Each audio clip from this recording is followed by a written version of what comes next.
Bonsoir à toutes et à tous. Je voudrais d'abord dire un grand merci à Claude, parce qu'organiser une manifestation comme ça ici, c'est assez insoupçonnable.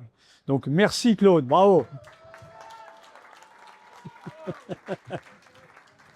Moi, je trouve qu'il commence mal, hein. Il ne connaît pas bien l'Alsace. L'Alsace, c'est comme ça toujours chez nous, non?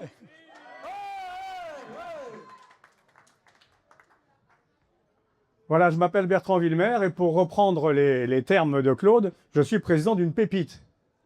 Et cette pépite s'appelle Flying Robots et c'est une histoire de rencontre, comme dans toutes les PME d'ailleurs. Et cette histoire de rencontre, elle commence avec une belle histoire. C'est deux ingénieurs qui se rencontrent sur le ballon d'Alsace en train de faire du parapente. Et ces deux ingénieurs ont un point commun, c'est qu'ils ont tous les deux commencé avec un CAP, ce qui est plutôt rare. Et ils ont fini avec le CNAM, pour ceux qui le connaissaient, et ils ont eu leur diplôme d'ingénieur, et ils se rencontrent sur le ballon d'Alsace en train de faire du parapente. Autre histoire de rencontre, Michel Lallemand, qui est là. D'ailleurs, vous pouvez l'applaudir, Michel Lallemand, il est là, bravo. Lui, il avait décidé de faire des spectacles dans le monde entier avec des parapentes dont l'aile est noire et il portait sur les jambes un feu d'artifice de façon à faire des spectacles, que ce soit à Dubaï, que ce soit en Arabie Saoudite, que ce soit dans les pays d'Asie du Sud-Est. Il a bourlingué pour faire ces spectacles. Et ces trois personnes se sont retrouvées en Alsace et ont décidé de travailler sur quelque chose qui leur évitait de porter un feu d'artifice sur une jambe avec un réservoir d'essence dans l'autre de nuit, quand vous comprenez le risque. Ainsi est né Flying Robots. 3 ans plus tard, le prix Innovation a été donné en Alsace à Flying Robots. Maintenant, où en est-on? On est sur une société qui est la seule au monde à maîtriser le décollage, le transit et le poser d'un drone lourd qui peut être scalable, c'est-à-dire à différentes échelles, entre 200 kg et 2 tonnes. Donc l'avantage de ce drone, c'est qu'il permet de porter soit de la charge offerte, c'est-à-dire du pétrole et une charge utile, soit uniquement du pétrole de façon à faire de la surveillance. Et je salue ici le colonel qui commande le 2e régiment de hussards, parce qu'il a à ses côtés son responsable d'innovation. Et nous sommes placés ici sur l'angle du renseignement et de la défense, et nous sommes en plein cœur de cible.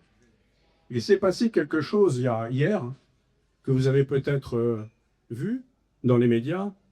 C'est la première fois au monde qu'un robot arrive à avoir des redditions de soldats dans une tranchée. Donc c'est un robot ukrainien, il y en a plusieurs, hein. Il y en a 4 en tout, qui ont débarqué dans une tranchée russe, et après un certain nombre de manœuvres, ils ont convaincu les Russes de se rendre. Et les Russes se sont rendus. Et le drone leur a dit, avec une voix bien sûr enregistrée, qu'il fallait qu'ils les accompagnent pour se retrouver dans les soldats ukrainiens. Donc vous voyez ici cette capacité actuellement, cette évolution de la doctrine militaire, cette évolution de la doctrine d'emploi des forces, qui permet à une combinaison de drones de remplacer du fantassin et donc d'éviter des morts d'hommes. Et là, l'Ukraine est en avance sur, bien sûr, l'ensemble des pays du monde avec ce que j'appellerais la dissuasion conventionnelle. Vous avez tous entendu parler de dissuasion nucléaire. Là, nous sommes dans la dissuasion conventionnelle. Donc, c'est la lutte du faible au fort. Le faible, c'est l'Ukraine, vous l'avez bien compris. Le fort, c'est la Russie. Actuellement, qui a la main, c'est plutôt l'Ukraine. Donc, ça vous donne une idée de la façon dont les drones, l'emploi des drones sont importants.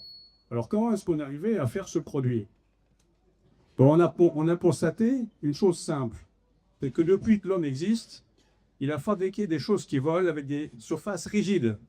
Les ailes d'avion sont rigides, les pales d'hélicoptères sont rigides, mais que voit-on dans la nature, avec quelques milliers d'années d'avance sur nous? Des oiseaux qui volent avec une surface souple. Donc, on a créé une aile souple et déformable.